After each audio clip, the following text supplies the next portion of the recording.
اللہ آپ سب پر ہمیشہ اپنی رحمت و برکتوں کا سایہ نازل فرمائے، آمین ثم آمین۔ ناظرین، میں ہوں آپ کی میزبان ہبہ احمد اور آپ سب کو خوش آمدید کہتی ہوں ہمارے نیا یوٹیوب اسلامک چینل میں۔ ناظرین، آج کا ہمارا وظیفہ ہے وہ پتھر انسان کو موم کرنے کا وظیفہ ہے۔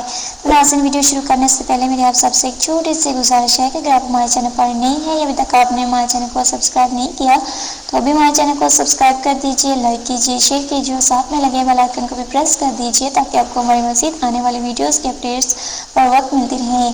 ناظرین، آپ کی طرف سے ہمارے لیے آپ کا ایک پیار ہوتا ہے، ایک محبت ہوتی ہے جس سے ہماری بھی حوصلہ افزائی ہوتی رہتی ہے اور ہم آپ کے لیے مزید اچھی اچھی ویڈیوز لے کر آتے رہتے ہیں۔ تو چلیے بڑھتے ہیں آج کے وظیفے کی جانب۔ آج کا جو وظیفہ ہے وہ متعدد انسان کو موم کرنے کا وظیفہ ہے اور بہت ہی خاص اور بہت ہی مجرب وظیفہ ہے، بہت سے لوگوں کا آزمایا ہوا وظیفہ ہے۔ ناظرین، ہمارے بہت سے گھروں کے اندر کچھ عورتوں کو بھی شکایت ہوتی ہے اور کچھ مردوں کو بھی یہ شکایت ہوتی ہے کہ ہماری عورت بہت پتھر دل ہو چکی ہے، بہت ضدی ہے، نافرمان ہے۔ اسی طرح عورتوں کو بھی شکایت ہوتی ہے کہ ہمارا مرد بہت پتھر دل ہو چکا ہے، نافرمان ہے، ہم سے نفرت کرتا ہے، ہم پر ظلم کرتا ہے، اس کا دل ہماری طرف راغب نہیں ہوتا۔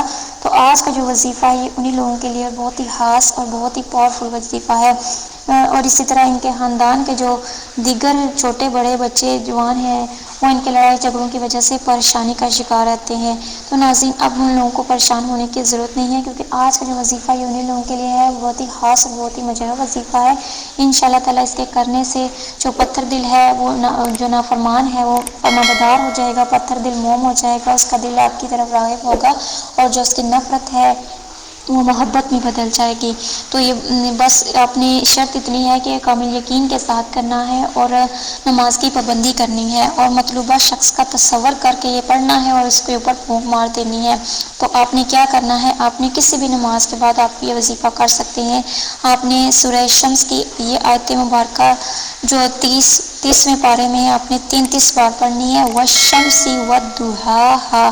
یہ سورہ شمس کی آیت مبارکہ ہے، یہ 30ویں پارے میں ہے اور 33 مرتبہ آپ نے یہ پڑھنی ہے روزانہ اور مطلوبہ شخص کا تصور کر کے پڑھنی ہے اور پھر اس پر پھونک مار دے۔ اگر وہ پاس ہیں تو کسی چیز پر یہ دم کر کے اس کو کھلایا پلا دے، یہ زیادہ بہتر رہے گا۔ اگر نہیں ہے پاس تو پھر مطلوبہ شخص کا تصور کر کے پھونک مار دینی ہے۔ انشاءاللہ تعالیٰ کچھ ہی دنوں میں آپ دیکھیں گے کہ جو مطلوبہ شخص ہے اس کا جو پتھر دل ہے وہ موم ہو جائے گا اور اس کی جو نفرت ہے وہ محبت میں بدل جائے گی انشاءاللہ تعالیٰ۔ تو ناظرین، یہ تھا ہمارا آج کا وظیفہ، آج کی ویڈیو۔ امید کرتی ہوں آپ کو پسند آیا ہوگا۔ اگر آپ کو ہماری ویڈیوز اچھی لگے تو ہمارے چینل کو ضرور سبسکرائب کیجیے، لائک کیجیے، شیئر کیجیے اور ساتھ میں لگے بیل آئیکن کو بھی ضرور پریس کیجیے اور ہمیں بھی اپنی دعاؤں میں یاد رکھیے۔ ملتے ہیں نیکسٹ ویڈیو کے ساتھ، تب تک کے لیے دیجیے اجازت، اللہ حافظ۔